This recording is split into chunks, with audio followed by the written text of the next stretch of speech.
Hey everybody, it's Tarina. Today we're going to learn how to make a bow using the Chocateur Bow Maker. I like this little tool because it helps.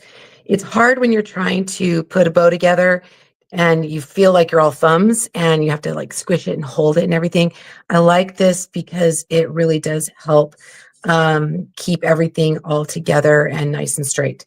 So I put two of the pegs in. It has a bunch of different holes, and this is what I like to do.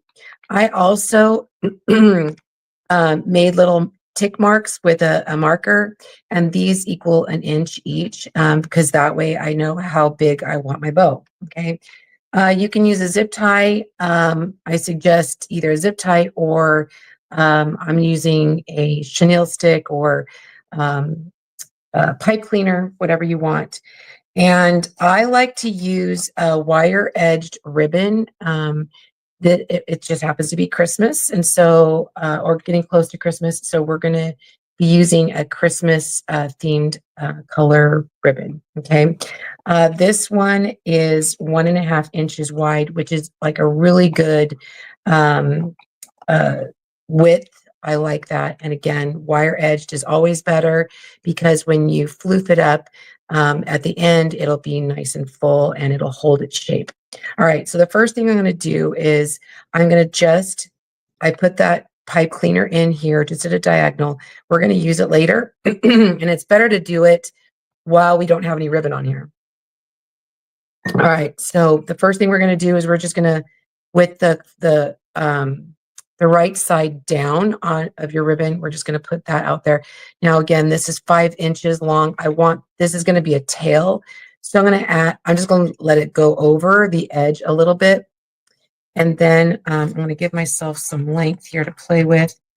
And then what I'm going to do is I'm going to flop this over. I want a 5-inch loop. Okay. So then I'm going to just push this down. And then I'm going to twist it like this. Okay. See how I did that? So that's a 5-inch loop. All right. The reason why we twist it is because we always want the right side of our fabric of our ribbon facing out. And so by twisting it, it'll make the right side of our ribbon outside.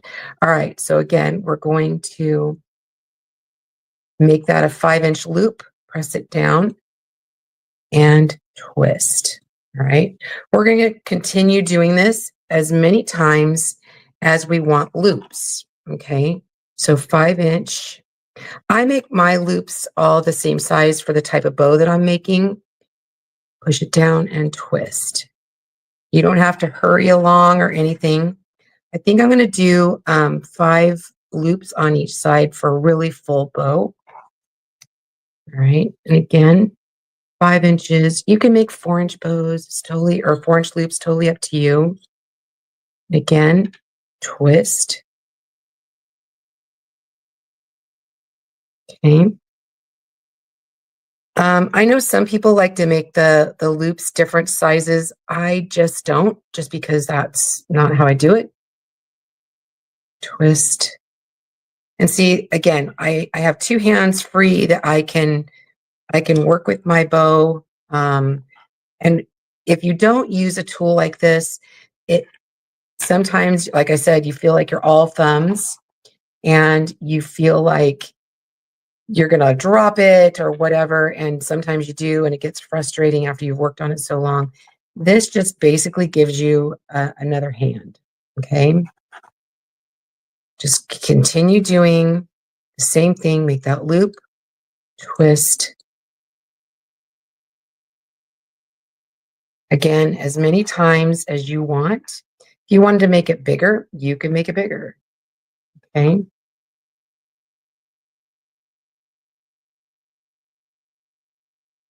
Twist. That's 4. I'm going to do 1 more.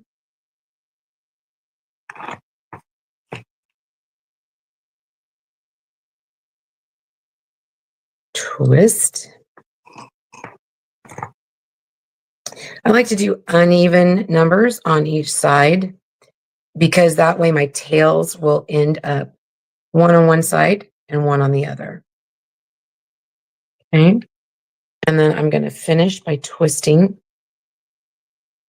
And then I'm going to let that hang out. I'm not going to cut it just yet because now I want to take my pipe cleaner, and I'm just going to twist to hold it so it doesn't go anywhere and pull this up. All right, so it worked. Okay, then I'm going to just cut my ribbon.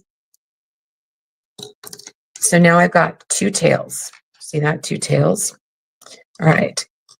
Now, if it's not tight enough, I really like to make the pipe cleaner really, really tight. Or if you have a zip tie, you could pull it really tight.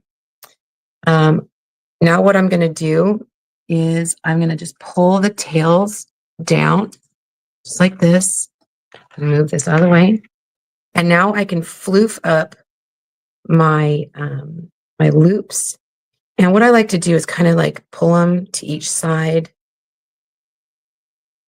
I want them staggered so that they're not all right on top of each other. Okay. We're going to do that to the same thing to the other side. And pull. And again, once these are all nice and full and floofed up, they're going to hold their shape. Okay. And now this is ready to add to something that I'm making, either a wreath or a project or whatever. I'm going to just show you how I do my tails really quick. I'm going to show you a dovetail. So you're going to fold it, and then you're going to cut in towards the fold. Okay, just like that. Now you could turn it the other way and cut from the fold down if you want.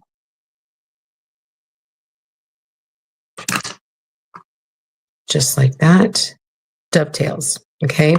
And then I just want to do the same thing to my other one. I want them about the same size. And I don't want to cut them too short if I don't have this on my